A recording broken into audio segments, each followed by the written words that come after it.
assalamu alaikum wa rahmatullah bandiraɓe yeɓoɓe yaw pindi tv wonɓe nder leydi sénégal ha e bowal leydi mo wone mon foof salminama inde manama yettode sikkala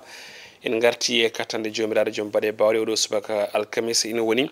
capantati lewru mai hitande ujunnaje ɗiɗi e nogas e nayyi joni joni paɗen koye jaade leydi sénégal.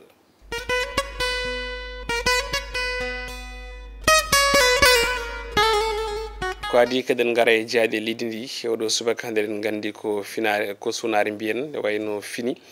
ɗo e nder leydi sénégal kono kadi fini e dilloɓe to banggue musique ha tengte musique fina tawa kono kadi ko sunare fini e dow walla e nder orchestre dande leñol mbo elhage babamal ɗum woni duttugol mo ganduɗa kam woni jaadiɗo makko funere makko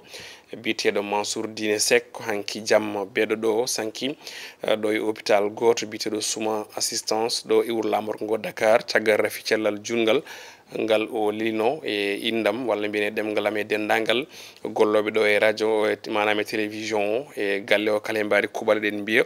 yo Allah yurmo yaafo kanko mansour dine seck Allah harnamo aljanna kanko e dendagal maaɓe julɓe kala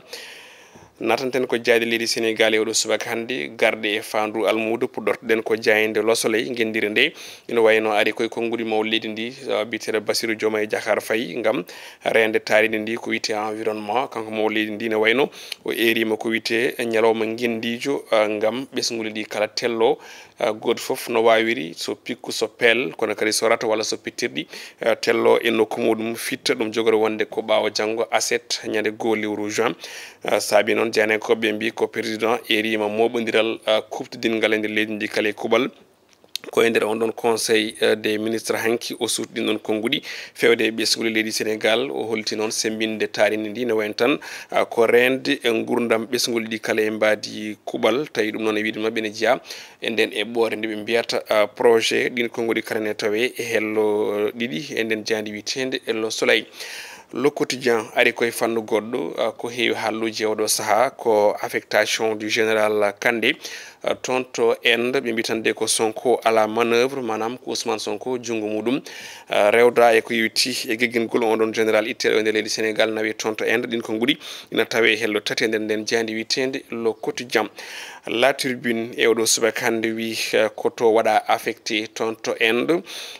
gam wondemo attaché militaire ene wayno tan ɓe mbi koɓe puɗɗima andude holtan ko woni nderderi on ɗon affectation le général Kandé salima ni ne wayno nden yamirore nde ɓe mbi nde Ousmane Sonko janenkoɓe garti wiide wonde ko kanko premier ministre o ene wayno yidde makko e oɗo saaha hande ko tajje kala ko fate banggue jokkodiri militaire hakkude leydi sénégal e dowlaji dentuɗi woni États-Unis kono kadi haran ɗon Canada ko hen jeeya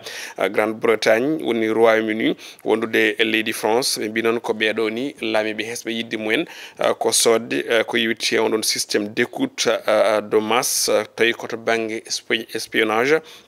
woni hettade ko yewti e fannuji ɗi tawi noon ɓe joopi ko on ɗon biteɗo hono Pegasus e wiide ɓe ganduɗa kañumen goni tambiɓe walla ne yurntiɓe on ɗon fannu woni africaconfidentiel.com on ɗon systéme noon ɓe mbitande ina wawi ha joni wallude ɓe ketto kala sénégal najo gonɗo e réseaux sociaux woni whatsapp telegram signal e wire hani e ko on nandi hen no janenkoɓe mbiri tawi ɗinɗon fannuji kala sénégal naɓɓe ene ɓuuri ɗum heɗade ɗum woni ko systéme laamu kesu ngu yiiɗi sodde oɗo saaha ene wiiri nden ɗon jandi witede La Turbine jayde vox populi ene wayno ari koye caggal to banggue gendarmerie waylo kadi yiyama to banggue direction général de la police Mam Seydou Ndour lomtima Seydou Bokar Yag ɓe garti noon e famille bandiraɓe holi oɗo biteɗo Mam Seydou Ndour mo ganduɗa kam tigui woni ala commande to banggue police national goɗɗum ko tawetede nden ɗon jandi kono puɗɗorɗon ni woni ustare omo ganduɗa kam woni Mansour Dine Seck janenkoɓe mbi ko Sénégal e musicien ji mumen mbasi jaggal mawgal ngal ganduɗa ko jaggal to banggue musique Mansour Seck mo ganduɗa ko dusodiranoɗe Baba Male kala e saaha kanko tigui hawre ladial e jamma beɗo ɗo e wuro lamorgo ngo Dakar jayde L'As Quotidien ne wayno arti hen e ko yewti nden ustari nde Mansour Dine Seck janenkoɓe mbi ne wayno ko Baba Mal wasi funere muɗum Mansour Seck ɗum tawate koye fallantere nden jayde kono ala une woni hen ko natal Harouna Dia ɓe mbi tan de ko teddinama toon to Burkina Faso ɓe mbi noon ko Harouna Dia ne wayno tan ko ɗum hoodere lewñode oɗo saaha toon to leydi witedi le pays des hommes intègres wala les hommes intègres en tout cas toon to Burkina Faso ɗo tawate oɗo saaha jayinde Walf Quotidien ne wayno ari ko oɗo contrat d'armement toon to ministère de l'environnement manam on contrat mo ganduɗa sifino ɗo jagoɗo tambiɗo gueɗe tani leydi Sénégal e ɗumunaji jewtuɗi contrat mo 45 milliards e koppareji CFA gaddunoɗo dilli ɓe ɓi ko Ousmane Sonko e oɗo saaha hanndi ummima darima gam yurnitade ko yewti on ɗon contrat mbo 45 milliards e halis CFA jayndi exclusive ko yitti on ɗon troisiéme alternance ɓe mbitande ko ɗum saltan wonande presse manam ko ɗum saaha musɗo kamniɗo wonande jayde leydi ndi e on ɗum tuma noon ɓe gaari ko ɗo controversé ko yitti on ɗon amnesty fiscal mbo laamu wattinigo ɗo ngu wanno e gardugol Macky Sall ɓe mbi ɓe mbaɗi ko namdal mbiɗen ni on ɗon Macky Sall ene wayno tan ha joni ullani e guite presse poudar gulɗo jaw walla ni pudar mo ganduɗa o ko ha joni lammuɗo kono ɗum ko caggal nde teska wonde won tan laamu keso ngu ummi oɗo saaha hannde e gam yettade ko wiite koye on ɗon fisc ɗin ɗon galleji presse ina hen Bougane Gueye Dany mo ganduɗa kam ardi galle des médias baɗaɗo arcelé no jeeyani ko ɓe mbiri Maymouna Ndour Faye kam neni e oɗo saaha hannde inana e ngal ɗe gonɗon felo CDEPS noon ne wayno tan e rima ɓe mbi ɓe garti siftinde wonde e saaha nde Ousmane Sonko wonno opposant woni hande premier ministre ina wayno ñiganno on ɗon tentative mo ganduɗa ko déstabilisation on ɗon pouvoir gonnoɗo ɗo ha tengti toon to nokku biteɗo des médias mbo ardi Bougane Gueye Dany jani koɓe noon mbino wayno illi ko ɗum hunde waylide saabu on ɗon Ousmane Sonko gonnoɗo opposant ko kañum tigui daari hande gam fiide ɗuure ɗin média ji leydi ndi Direct News ari koye to banggue carburant ko yewti gonɗon coggu to banggue pompe ɓe mbi ko Sénégal ne wayno tan waɗi battre tous les records ɗo e Afrique ɓe pammini en to banggue prix ngabbugol tawi noon rewɗa ɗon ko on ɗon yurnito gonɗon waɗi ɗum ko global petrol price ñande nogas lewru mai e nde hitande ɓe mbitande ko prix to banggue super e carburant on ɗon yettima hono 990 francs manam temeɗɗe ɗiɗi mankude buɗɗi ɗo e nder leydi Sénégal tawi noon ko titre mo ganduɗa ko ha joni yerodirde coggu ɗam ɗon kuɓɓama nder leydi men Sénégal leyɗele goɗɗe so ƴewama tawate ina wayno tan ko hunde ganduɗa nde ina weydiri no fewi saabu to banggue windere nde on ɗon gasoil ne yeeye litre hono 810 francs kowona ɗum ko ɓe mbini to banggue ha joni nokku baɗano nokku mo ganduɗa o ko nokku tawateɗe o Iran ɓen ɗon ko litre yeyete ko 18 francs so ƴeewama noon tawete e nder leydi Sénégal ne weyodiri no fewi caggal muɗum ɓe gaari e ɓedde leyɗele ɗe ganduɗa ene koddiji Sénégal ko wayno Guinée Mali hani ko wayno Gambie e Burkina Faso sa ƴeewi toon hay 90 francs walla mbiyen 900 francs yettaki ko yewti ko ha joni ko e gonɗon coggu Sénégal noon ɓe mbi ko waɗi battre tous les records e zone UEMOA kono kadi e zone mo ganduɗa kam tigui woni on ɗon CEDEAO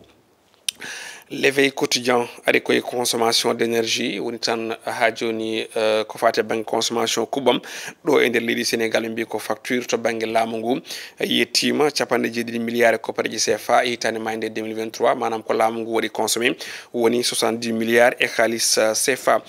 jaydi les échos kañum ari koye ɗo arnaqueur mo ganduɗa o ko neɗɗo teskiraɗo to banggue guyka towka tawi ko suka tan mbo duuɓi 25 ko toon yarata o yettete ko fayi inde koko sowa ɓe mbi tan di o heeɓi siɓade ngaaluji rewɓe hewɓe tawi ko rewɓe entrepreneurs en ko adi kala noon ɓe mbi sahaji omo wona ko wiyete ko poète woni jimowo jimɗi jaaduɗi walla ni o wona rappeur walla ni o wona traiteur to banggue organisateur événement hay ko nandi hen ko on ɗon ni ene wayno ha joni heeɓi siɓade ngaaluji dendagal ɓesguli rewɓe ganduɗa ɓe o heeɓi ha joni yurnade gueɗe mumen ɓe heeɓi funtude mbiyen e mbadi kuuɓal on ɗon gorkaji ni ne wayno ɓurno wawde funtude ɓen rewɓe ko yahoɓe toon to Maroc ɗin ko goni tawe hello jeetati e nder nden jayde witende les échos Stade Quotidien ko ɗon guddirten robino men jayde jeewoɗo subaka hande ɓe mbi ko Sénégal RD Congo jogoro wonde ko ñande jeegom lewru juin toon to dingiral stadium Abdoulaye Wade ngal jaam ñaajo ɓe mbi holko jeeyi sababu Idrissa Gana Gueye ina foti fuɗɗade oɗo match en tout cas ɓe jiiɗi ko anndirden wonde alay saago mo ganduɗa kam woni Idrissa Gana Gueye waɗa démarré on ɗon match jeynenkoɓe ene ciffano en helmo men jeegom goɗɗum ko tawete hen ne wayno ko tournoi IFOA U20 baroteɗo ngal leydi Sénégal rewɓe kadi ɓe mayno pooli hanki Guinée Bissau e on ɗon final ƴetti on ɗon trophée mbo on on tournoi IFOA A Dortmund Ligue des Champions Sébastien Haller ina hebi ngam exploit hakuri mudum e Real de Madrid on finale Ligue des Champions européenne jogori fettudi ene wayno ko nyande asset gole rouge ton to Wembley Stadium no ko tawate ko ton to Angleterre lamorgo mudum Londres tedduɓe heeɗiɓe ko ɗum wonno ko jaade leydi Sénégal dawri o ɗo subaka kabaru mo ɓurɗo mantinade to banggue wiyoɓe mbimi to banggue aussi nalankoɓe leydi ndi ko ustare Mansour Dine Seck mo ganduɗa ko nalanke kono kadi ko jaadiɗo El Hadj Baba Baydi Mal en eldi duwaw kanko Baba Mal e orchestre Dande Leñol e dendagal nalankoɓe leydi ndi kala kuɓal eɗen mbiya yo Allah yurmo yafomo kanko Mansour Dine Seck e dendagal mayɓe julɓe kala e kuɓal adi men reɓino jaandeji so Allahu lamɗo jaaɓi jogori wonde ko janggo aljuma yo en gone jaam